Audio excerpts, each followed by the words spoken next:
I think Canada chose a very talented person, a very good person. We could sign 25 deals right now, Howard, if we wanted. We don't have to sign deals. They have to sign deals with us. They want a piece of our market. We don't want a piece of their market. We don't really want cars from Canada. And we put tariffs on cars from Canada, and at a certain point, it won't make economic sense for Canada to build those cars. And we don't want steel from Canada because we're making our own steel, and we're having massive steel plants being built right now as we speak. We really don't want Canadian steel, and we don't want Canadian aluminum and various other things because we want to be able to do it ourselves. And we, because of, past thinking of people, we have a tremendous deficit with Canada. In other words, they have a surplus with us. And there's no reason for us to be subsidizing Canada. They want to meet, and they're doing no business right now. And those ships are turning around in the Pacific Ocean. Big turn. Those are big ships. Those ships take about 10 miles to turn. And, we lost $1 trillion to China on trade because of an incompetent president that we had who preceded me, grossly incompetent. You're finding it out more and more now. And by not trading, we're losing nothing. So we're saving $1 trillion. Trump at his meeting with Canadian Prime Minister Mark Carney today.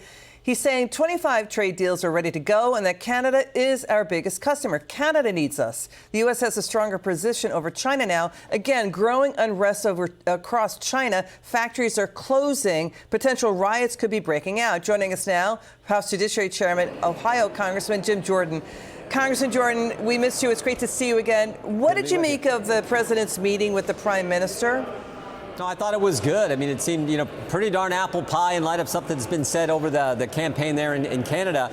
But I thought it was good. They're a big trading partner, and I thought the president made the case. And then there are the facts, and you talked about these, Liz. The president talked about them. The trillions of dollars of investment that's already been announced in, 107 days that President Trump has been president. That money announced that the investment coming, building and stuff coming to our country.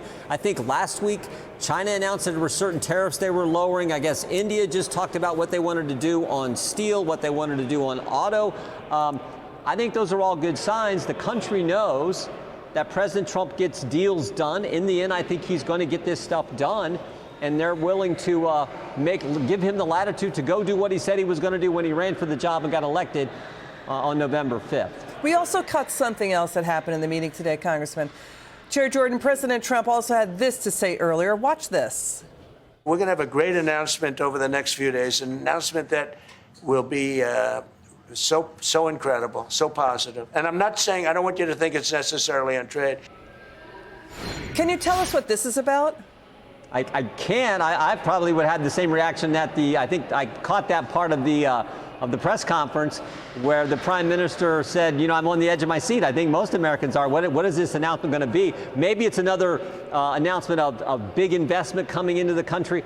I don't know, but we all anxiously waited. I will say this, too. I spoke with a big company that has major presence in our state, the CEO of that company today, before this press conference, Whirlpool, and they were talking about how they appreciate what the president's doing and the position he is taking on trade and trying to make sure things are better in the future and we make more things here in the United States. Can you stay on that for a second? Because to your point, the Wall Street Journal is echoing what you're saying. They're reporting that small and mid-sized manufacturers in America, these small businesses are seeing a surge in demand for what they make and for their businesses. So this coincides with that sharp drop in Chinese manufacturing that's leading to potential riots in China where factories are closing and Chinese workers are not getting paid. So the Trump tariffs are forcing companies, it looks like, to reshore, do business in America instead of China. So we're talking tool manufacturers, tire and rubber manufacturers and more. So tool makers as well. So what do you make of all this? No, and a lot of that's in Ohio. I was getting ready to say there are, 435 congressional districts in the country. The 4th District of Ohio, which I get the privilege of representing, is one of the top manufacturing districts. So, yeah, there are lots of companies, small and mid-sized, who think this is positive. We got to work through it all, and we will. And I think the country understands and trusts the president to do the right thing in the end. Really interesting. Boy, this is a developing story. It's changing by the hour. Chairman Jordan, we appreciate you so very much. Thanks for being with us.